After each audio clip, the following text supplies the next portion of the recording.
Are you guys ready to finish? I don't know how many of you are actually doing it. I think I know Tori is doing this.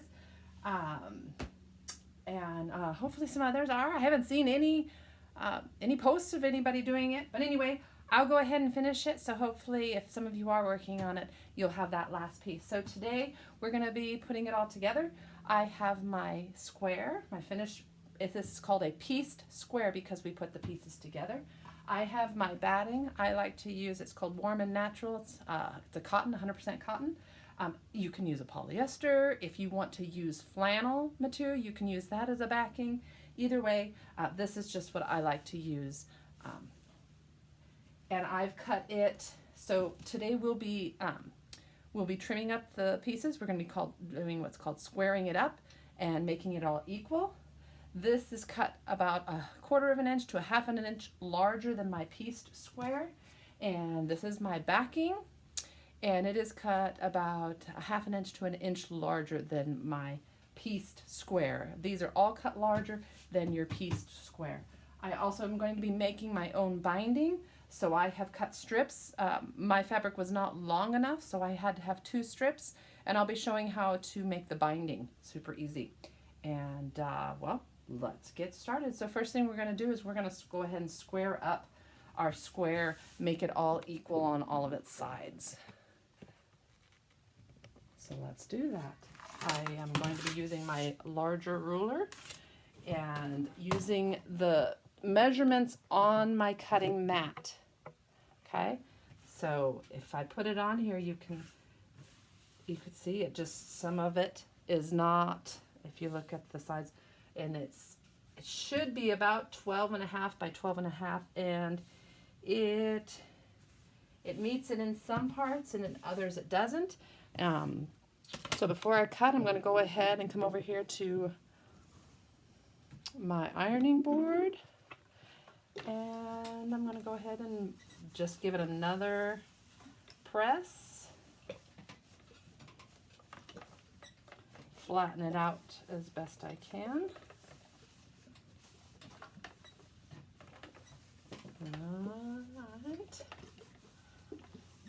Alright, looks good. Here's my back. Up.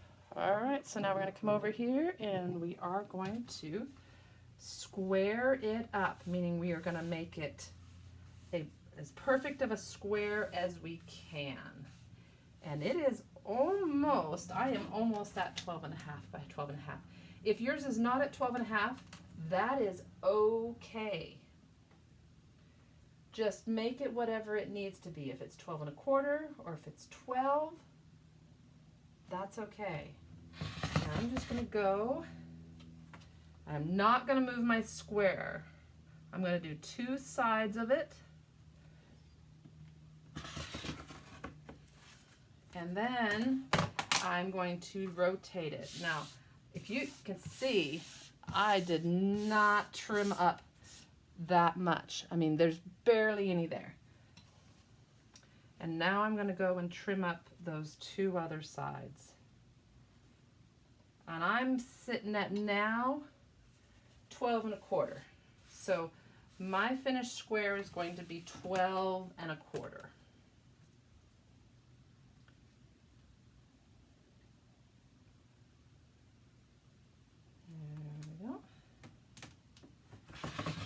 Sorry that you had to see my back there for a moment. So now I'm going to 12.25. And I'll move my square and you can see I really just trimmed off just small sections of it. All right, so I'll show you all the 3 pieces. I'm going to iron my backing square. I've already ironed it, but I just give it another press. That's all I'm doing. And then you can put, so what I like to do is put all 3 of my layers together.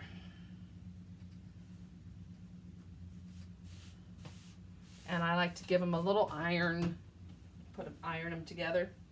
It just kind of So see how you can see the edges of everything around your square? You kind of want to do that because I am going to trim everything off. We're going to what's called basting. We're going to put all 3 layers together. Now there are different basting techniques you can use. See how it just kind of nicely puts it on there. I'm just lightly, I'm not pushing hard at all on this. I'm just giving it some heat and smoothing it out flat. It kind of just lays the 3. That's one of the things I like about the warm and natural batting is it kind of clings to it. So there's different ways to baste. I have a quilt basting spray. It's just like a spray glue, and you can do that. Be careful when spraying this. It will get everything around you tacky, and that will hold it together. You can use pins. You can probably see that better on my chicken. There she is. She holds on my pins. And you can use safety pins. You can hand tack it with stitching, all of that. Those are all options to do. I'm just going to pin mine just because it's a smaller project. So I'm just going to take my pin and I'm going to just go around and do the 4 corners.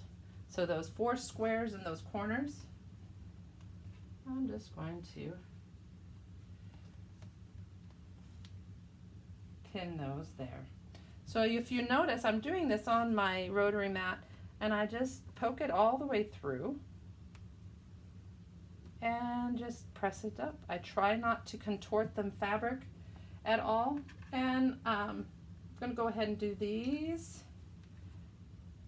So it is up to you how much pinning you want to do, how little pinning. All this does is it holds the 3 layers all together so there's no movement and you don't get some wonky stuff. All right. My quilt is basted. Are you ready? So right now I'm going to show you how to make your strips.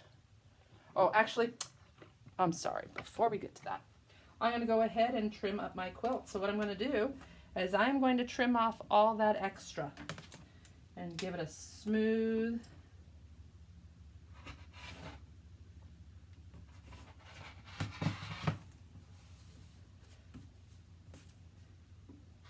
everything's going to be cut the same length. There we go. The reason I waited till after I basted was so that none of the layers, nothing would shift, and I could take it all off. Now you could have skipped the squaring up if you liked, but I prefer to square up first so I know I have my exact measurements, because now it could get off. All right, there's my square. There it is. Everything's all nice and even.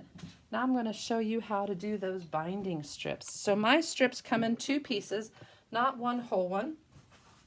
So if you'll see on one end, I have a 45-degree angle cut, and on the other one whoops, I probably didn't show that to you very well, sorry. Both ends I have a 45-degree angle cut on both of them. Right now I'm going to iron them real quick, and I'm going to stitch these together.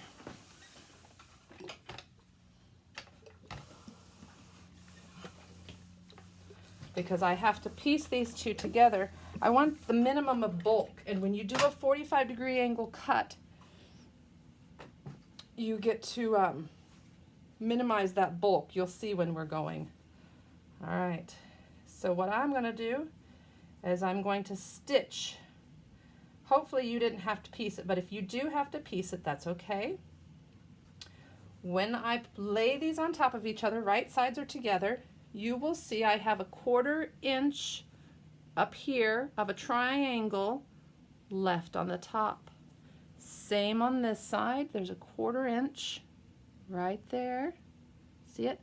And that will allow the fabrics to line up together after I stitch them, okay? Oh, I forgot to put in my 1/4" foot, so I'm gonna change that. So this is my general sewing foot, and I'm gonna put, I have a 1/4" foot. See, it's narrower. It gives me a nice 1/4" seam. You don't have to do that if your seam is a little bit larger. That's really okay. All right, let's get you in here so you can see what we're doing. All right, I am stitching these together. That's all it is.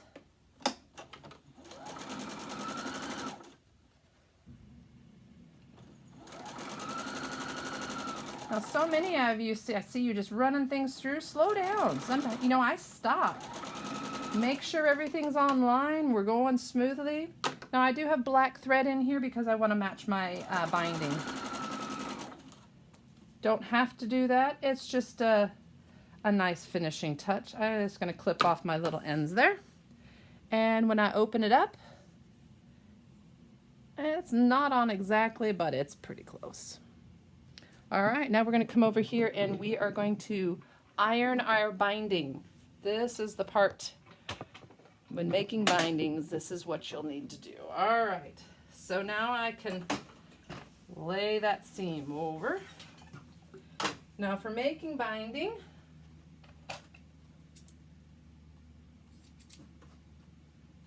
I just needed to trim off that piece. I'm going to fold it in half.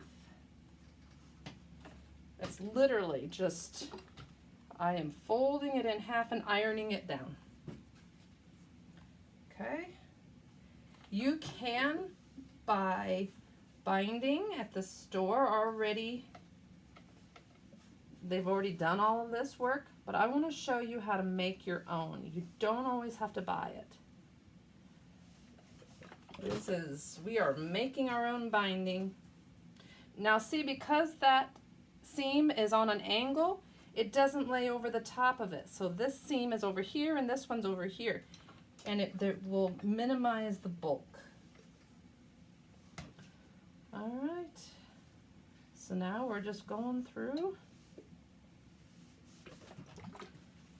and ironing this in half. And this is all that you have to do, is iron it in half. When you buy binding at the store, it'll be ironed like in half, but then there's an extra. They have ironed it, let's see. So there's your half, but then they iron 1/4 on each side into each other. And when you buy the binding, that's what it looks like. It already comes like that. I'm not doing that.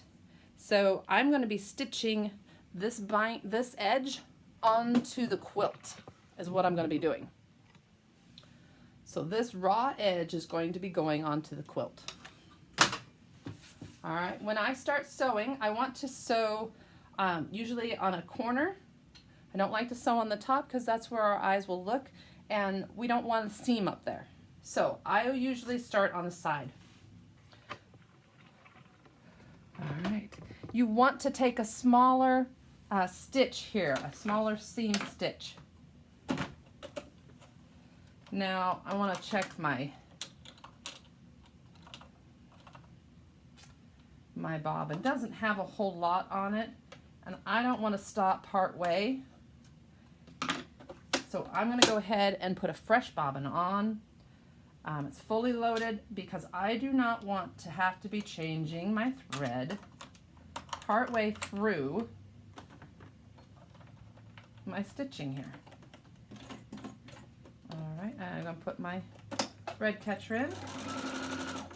Not only does it save your thread, it also saves you time from having to rethread.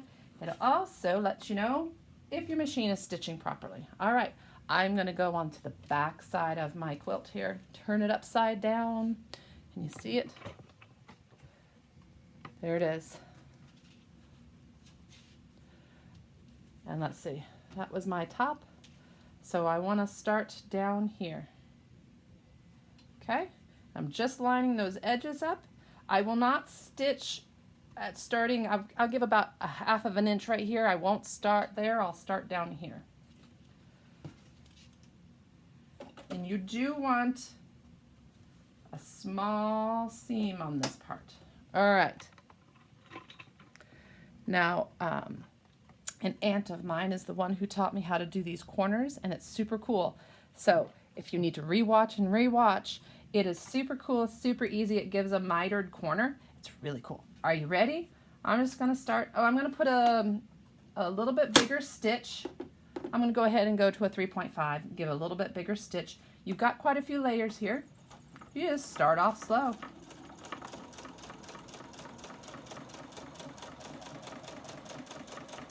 All right, before you get to the end, you're about 1/4 of an inch of the way there. Lift your foot. See, lifted the foot. There's about 1/4 of an inch. I'm gonna turn my quilt. My needle is in the down position. Actually, I'm gonna go ahead and lift it so you can see. All right. Oh, what silly me. You need to lift your foot anyway because you're gonna come and fold this way. So you're making a triangle. Did you see that? Here's my piece. And it's just making a triangle. So it lines up along the top here. And there it is. It's just folded up. That folds up. And then you're just going to keep sewing over here. All right. And then we're just going to go down our sides.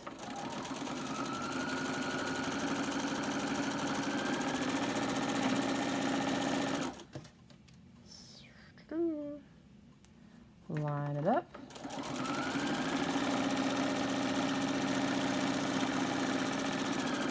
All right, here I come.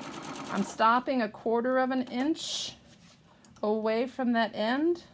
See, I've got space there that I did not stitch.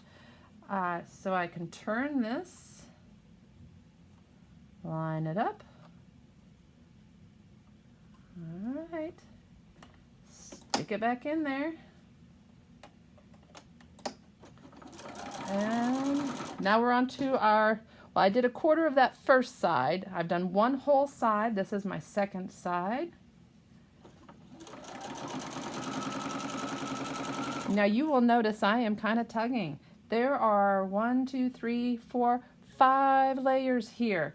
It's a little bit thicker. If your machine has a tension or a presser for this foot, I've released my pressure, allowed it to go a little bit larger. Normally you want to sit at a 4. I can make it press harder if I have a thinner material, but this is a thicker one, so I'm going to go about a 2.5. And it helps release the pressure on. Not all the machines have that. If you don't worry about it. It's just a nice added feature. Be careful of your pins on the other side. They will poke you. And we're just going to keep sewing all the way around.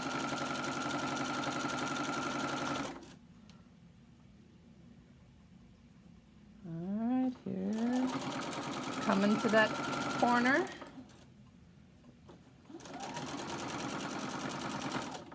Stop 1/4 of an inch. Turn.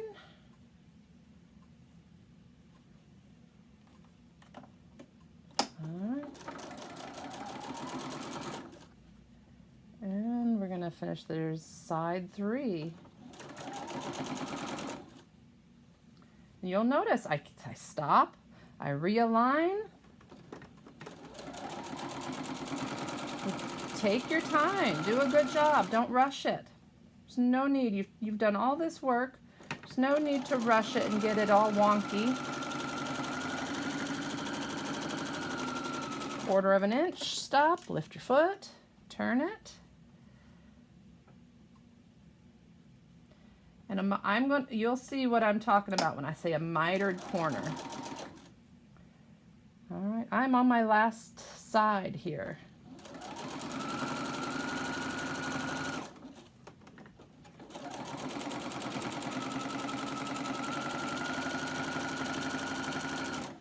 All right, so here's that opening. Go ahead and take out my thread catcher. All right, and I'm going to clip it off at an angle and okay, stay there. There we go. I'm just going to fold this in a little bit, tuck the edges in, and then I'm just going to lay this in there. Take my scissors, poke it in there, give me a nice finished edge. There we go.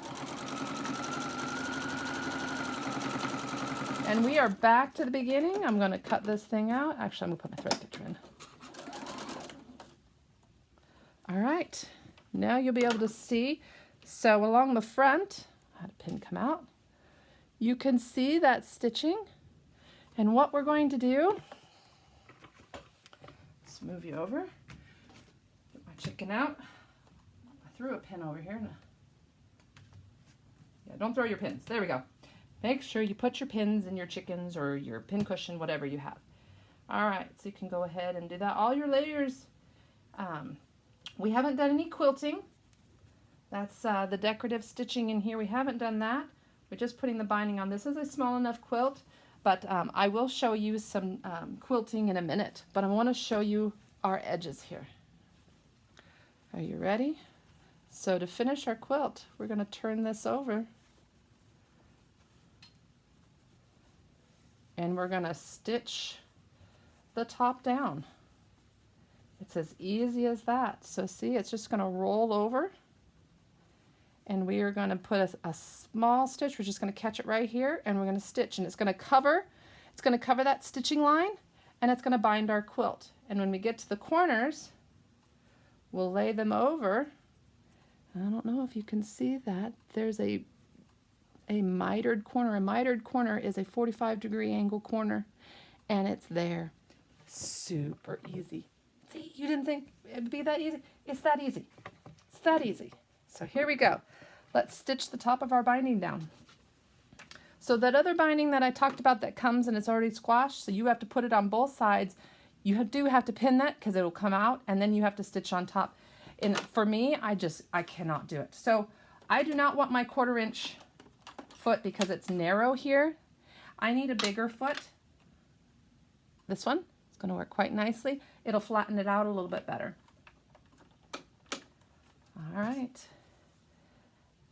And I'm not going to start on my corner here. That's where it all came together. I'm going to start opposite. I want to end kind of with that. So I'm just going to fold that over so it covers that stitching line. And you really are going to have to go slow on this one so you can watch and just catch.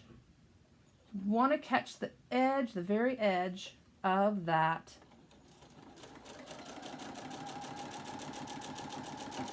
binding. That's what I'm stitching on, is right onto the binding right here. All right.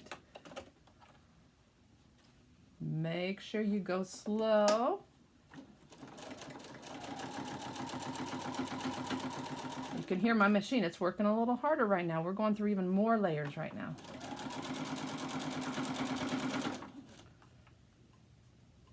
Nice and slow. Now I also have a needle down option. I'm going to go ahead and put that in there so that it doesn't keep, it keeps it from moving. So now my needle's going to always stop in the down because I don't want it to moving. All right, so I'm just going to, you see that? There's my first corner. I'm going to just keep it flat for now. Get that binding up and over.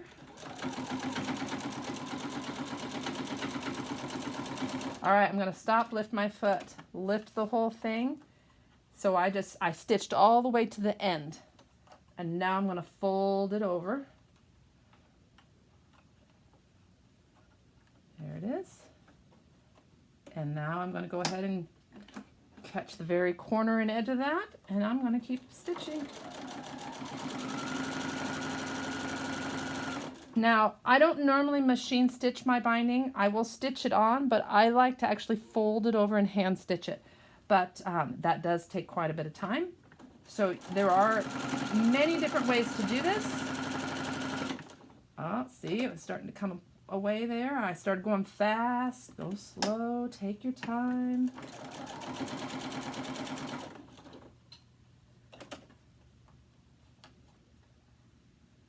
If you want to pin this, you can.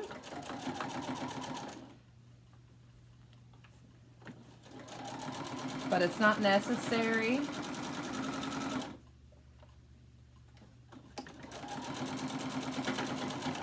All right, stitched all the way to the end, lifted my foot. Now I'm going to come back and turn that, roll that over for that nice mitered corner. Oh, it looks so pretty.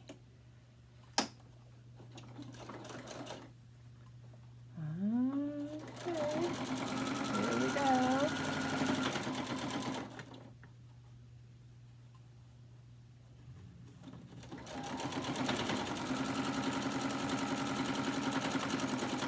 So I do have, when I go here and I fold, I kind of pinch it just to hold it in place. I have it pinched with my thumb and my middle finger there. And I just kind of, I'll stitch up to where I'm holding it. And then I will readjust it.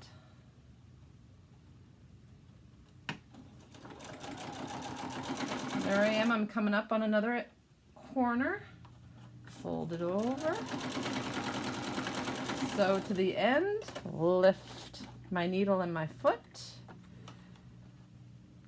Curve it over, make in that mitered corner, it's a 45-degree angle in there. That's what you're looking for. All right, I'm coming up on my, this is where I joined the pieces. And I just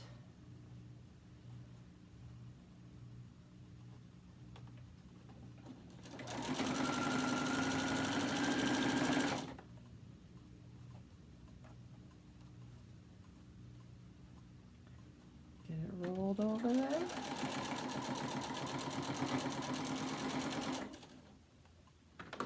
I'm going to go ahead and cut out my thread catcher. I can see it dangling. It's bothering me. So let me cut it out. All right, roll it over, pinch, stitch. Ooh, we're getting close.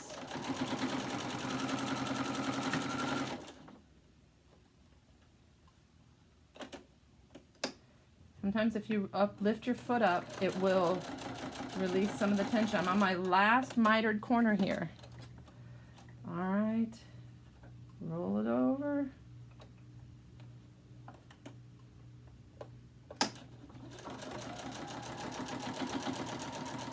And I met my other stitching. I'm just going to take a few back stitches just to lock it in.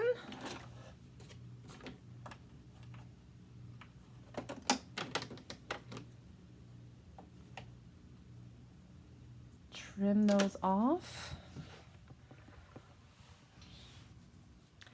And there it is. You have a completed quilt. All right. It is all stitched together. All right. There you go. It's all done. Now, if you would like to do some quilting. Quilting is the actual act of stitching through all 3 layers, okay? So we have our pieced front, we have our batting, we have our backing, okay? Quilting is when you go in and you stitch through the 3 layers. You can do that with hand stitching. I'm just trimming off some threads here. You can do that with hand stitching, machine stitching. That's totally up to you. All right, there's your back. All looks pretty good. And you can go and you can iron it up a bit. And you can see there's a little puffiness back here. And when you go in and quilt that, it will make it lay much flatter. So you can be done at this point. If you want to be able to hang this, you can go and make hanging tabs and just stitch those on there. You can make them low. You can make a long, narrow one to slide a stick through. It's totally up to you, or you can make tabs and lay them up like this so that they can hang, and you'll see them come up above. and that's up to you. All right, so right now you can have your quilt be done. If you would like to do a little quilting, sorry. If you would like to do a little quilting, I can show you some things. All right, so an easy one to do is just to do in the ditch. And what the ditch means is right in here, okay? You can do a shadow. A shadow comes out here, and you can see it, so it goes like in a 1/4 inch. You could do straight across if you wanted. That will give it dimension. Anything that you want to do.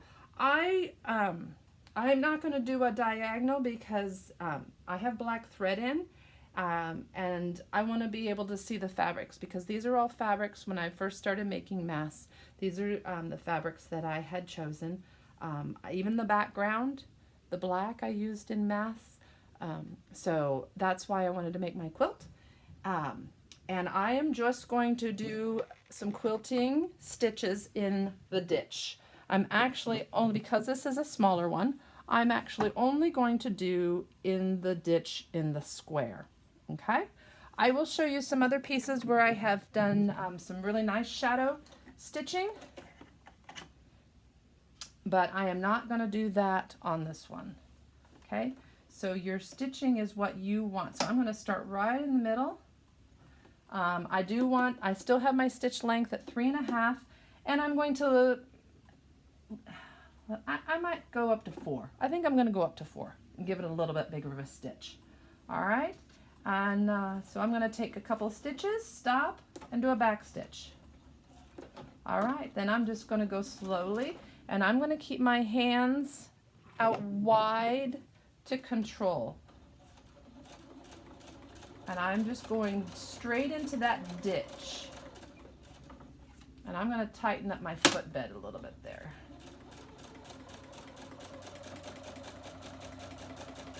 Now quilting can be done with what's called a walking foot. And what that is, I'll show you.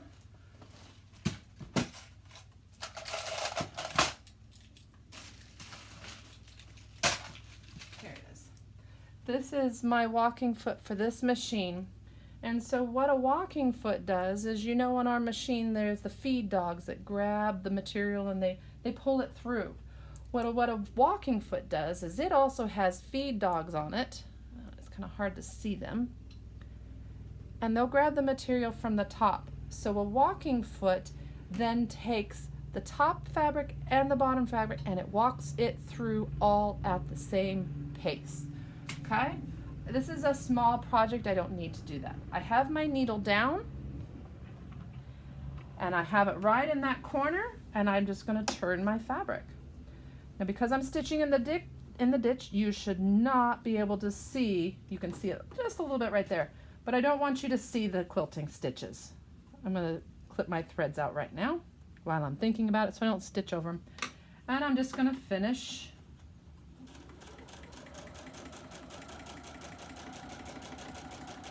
stitching in the ditch.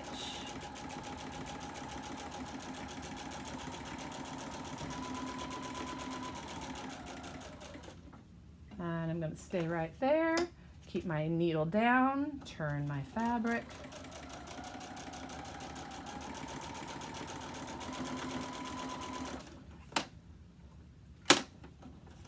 I changed the tension because it was pressing the fabric too much. I need it a little bit lighter. All right, get it right there in the corner.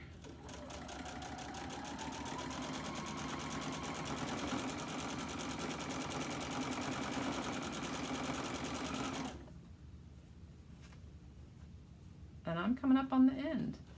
Now watch out on this last one. Your fabric has a tendency to want to bunch, so I will lift my foot and ease the fabric back. Take a few stitches, ease it on back. I'm going to take 2 back stitches and go forward 2, and that's it. I have quilted my quilt. I don't know if you can see it on the back side. Can't really see it on the front side either. You can see a little bit there. I kind of came off. You can see a little better on the blue one. Just a few areas where I came out of the ditch. And my quilt is done. I can't wait to see your guys' quilts. All right, I'll show you some quilts that I've got over here where I've done some fancier quilting on. These are quilt squares that I've done. And you can see here, there's a shadow stitch, okay? See how I've shadowed them. And you can see on the back side, that is quilting. Now you probably couldn't tell on the front, but I did stitch in the ditch. But because this is a lighter background, you can see where I stitched in the ditch, okay? So there's quilting on that one. And well, these are bigger pieces, they're stitched together, but I did that as well. Now see here, I talked about how you could go across it. It gives it more dimension, okay? I did it on this one too, it came across here. And you can see it on the back. Now that's the back of my quilt, and it is done. I just have to put all the pieces together, and there's the back of that one. So when you turn your quilt over, it's actually very pretty. You have all this decorative stitching. All right, so those are just some examples that I've done. Those were all machine stitched. Those are not hand stitched. There's also different quilting where they do freeform quilting, and it's a I don't know if I can find the foot, but it's called a darning foot, and it's more of a circle, and it allows free form. Oh, here we go.